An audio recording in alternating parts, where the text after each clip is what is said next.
ഒരു കോളേജിലെ KSU നേതാക്കളും അവിടുത്തെ പ്രിൻസിപ്പളും തമ്മിലുള്ള ഒരു പ്രശ്നമാണ് ഈ വീഡിയോയിൽ കാണിക്കുന്നത്. ഇതിൽ അവർ എന്താണ് പറയുന്നത് എന്നുള്ള കാര്യം നമുക്ക് വീഡിയോയിൽ ഉൾപ്പെടുത്താൻ സാധിക്കില്ല. കാരണം അത്രമാത്രം അസഭ്യമായ വാക്കുകളാണ് അവരിവിടെ പ്രയോഗിക്കുന്നത് തന്നെ.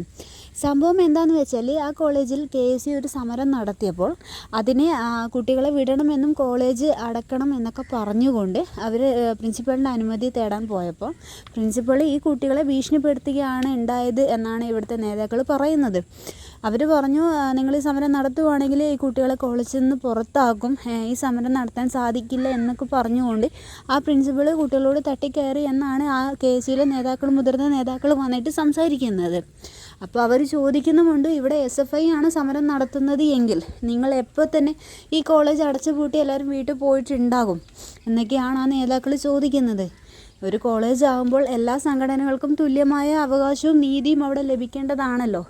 പിന്നെ ഇതിൽ കൂടുതലായി അവർ രാഷ്ട്രീയവൽക്കരിക്കാനും ശ്രമിക്കുന്നുണ്ട്. ആ KSU നേതാക്കൾ പറയുന്ന ഒരു കാര്യമെന്ന് വെച്ചാൽ, എപ്പോഴും ഇവിടെ ഭരിക്കുന്നത് പിണറായി സർക്കാർ തന്നെ ആയിരിക്കണം എന്നില്ലല്ലോ. അതുകൊണ്ട് തന്നെ അതായത് ഈ പ്രിൻസിപ്പൾ എത്ര കാലം ഈ ഒരു സീറ്റിൽ ഉണ്ടാവുമെന്ന് നമുക്ക് കണ്ടു തന്നെ അറിയാം. നമ്മൾ എന്തായാലും ഇത് കോടതിയിലേക്ക് തന്നെ പോവുകയാണ്, എന്തായാലും കേസാക്കും. കാരണം എല്ലാവർക്കും ഒരുപോലെ നീതി കിട്ടണം എന്നാണ് ആ ഒരു KSU നേതാക്കന്മാർ പറയുന്നത്.